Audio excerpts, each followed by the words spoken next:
Selon un rapport annuel de l'UNEF publié hier, le coût de la vie étudiante est de plus en plus élevé sous le mandat d'Emmanuel Macron. Pour en parler, on reçoit Adrien Liénard, vice-président de l'UNEF. Bonjour Adrien.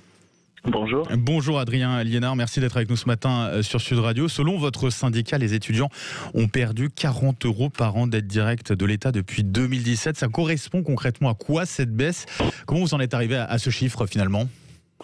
C'est tout simple, on a pris tous les investissements en aide directe qui avaient été faits sous les différents quinquennats. Par rapport au quinquennat précédent, et donc Emmanuel Macron, c'est le seul dès son arrivée au pouvoir en 2018 et 2019 qui a baissé les aides directes par rapport aux années précédentes. C'est quel type d'aide par exemple? Notamment, ce sont les bourses sur critères sociaux que peuvent toucher les étudiants boursiers dans l'enseignement supérieur. Ça a été l'aide à la recherche du premier emploi aussi, qui a été supprimée en janvier 2019 par le gouvernement. Voilà, ce sont notamment ces aides-là qui ont été, et notamment l'aide à la recherche du premier emploi qui a été supprimée. Une baisse des aides de l'État à mettre en parallèle aussi avec le coût de la vie pour ces étudiants. Il continue d'augmenter ce coût de la vie, Adrien Liénard? Oui, il augmente de 2,5% cette année, ce qui correspond à peu près à 247 € pour l'année. Donc c'est quand même une évolution qui est importante. C'est lié bien évidemment à la crise sociale qui est liée à la crise sanitaire, mais c'est aussi lié à une évolution constante du coût de la vie pour les étudiants depuis de nombreuses années. On l'a vu aussi depuis le début de cette crise sanitaire, ces images dramatiques, c'est qu'interminable pour avoir accès à l'aide alimentaire. La situation, elle est vraiment devenue dramatique pour certains de ces étudiants. Aujourd'hui, on manque parfois de tout, de produits de première nécessité. Oui, bien sûr. Nous, du côté de l'UNEF, par exemple, ça fait plus d'1 an que dans certaines villes, on organise des distributions alimentaires et des distributions de produits de première nécessité. Là où, si vous voulez, c'est d'autant plus grave, c'est qu'on a un gouvernement, ça fait 3 fois qu'il nous promet qu'il y aura une réforme des bourses, justement pour pallier à ce manque de bourses et d'aide sociale dans l'enseignement supérieur. Ça fait 3 fois qu'il nous promet depuis 2017 et qu'on attend toujours et qu'on n'a toujours rien. Et là, par contre, ce sont les organisations étudiantes qui sont obligées de s'organiser elles-mêmes pour pas que les étudiants meurent de faim. Quand vous dites des produits de première nécessité, ça correspond à quoi au-delà de l'alimentaire finalement? Si vous voulez, pendant la crise sociale et même encore aujourd'hui, il y avait beaucoup d'étudiants qui étaient tellement en difficulté que ne serait-ce que du papier toilette, du dentifrice, des brosses à dents, c'est des choses qui ne pouvaient pas s'acheter. Et donc voilà, effectivement, c'était surtout l'alimentaire et l'hygiène qu'on pouvait fournir dans des distributions.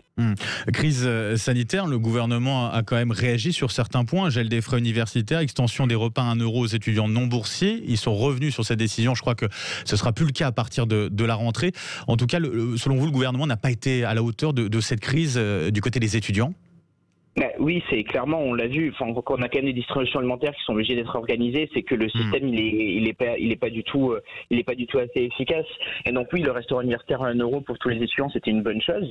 Mais déjà, elle a été mise en place qu'en cours d'année. C'est qu'à partir de février seulement qu'il a été étendu à l'ensemble des étudiants. Et ça, c'est notamment parce que les étudiants nous sommes mobilisés sur les questions de précarité. Et là, pour la rentrée, il les supprimait, alors que la crise, elle est loin d'être derrière nous. Après, le gel des frais d'inscription. Donc oui, c'est une bonne chose, mais il faut quand même rappeler que c'est le gouvernement qui, en premier lieu, a fait évoluer les frais d'inscription par rapport à l'inflation, parce que sous les gouvernements d'avant, c'est quelque chose qui ne se faisait pas. Adrien Liénard, qu'attendez-vous de ce gouvernement? Vous parlez d'une réforme des bourses qui est nécessaire, ça veut dire quoi exactement? Aujourd'hui, si vous voulez, on a un système des bourses qui ne concerne qu'un étudiant sur 4. Et lorsqu'on est boursier, les montants ils sont largement suffisants pour pouvoir vivre. Donc nous, on attend du gouvernement tout simplement des discussions avec les organisations étudiantes pour réfléchir à comment est-ce qu'on améliore ce système des bourses là pour pouvoir permettre de lutter plus efficacement contre la précarité étudiante. Sous François Hollande, il y a eu une réforme des bourses. Sous Nicolas Sarkozy, il y a eu aussi une évolution du système des bourses. Sous Emmanuel Macron, par contre, ça fait 3 fois qu'on nous promet et il n'y a même pas l'ombre d'une discussion qui a commencé. Il y a la question, quand on parle de questions de produits de première nécessité, on pense aussi indirectement au logement, le fait de se loger. Là aussi, ça reste de plus en plus compliqué justement de se loger quand on est étudiant. Alors, le logement, c'est à peu près 60% du budget d'un étudiant. Cette année, le logement moyen pour les étudiants, il stagne presque, puisque l'augmentation, elle est de 0,03%, donc c'est assez faible. Ça, c'est lié notamment à une baisse du coût du logement dans certaines villes, et notamment à la ville de Paris. On a presque 4% de baisse dans la ville de Paris pour le loyer moyen. Bon, évidemment, ça reste le loyer le plus cher de France pour les étudiants, mais il y a une baisse. Pourquoi? Parce que maintenant, ça fait 2 ans qu'on a un encadrement des loyers qui vise justement à limiter l'inflation, les loyers abusifs.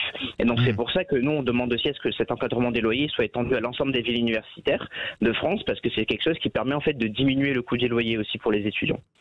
Pour conclure, juste en quelques mots sur, mais c'est important, on parle de détresse matérielle, il y a une détresse aussi, j'imagine, psychologique face à cette crise sanitaire. On en a parlé ces derniers mois avec ces suicides dramatiques qu'on a eu à relever dans le monde étudiant.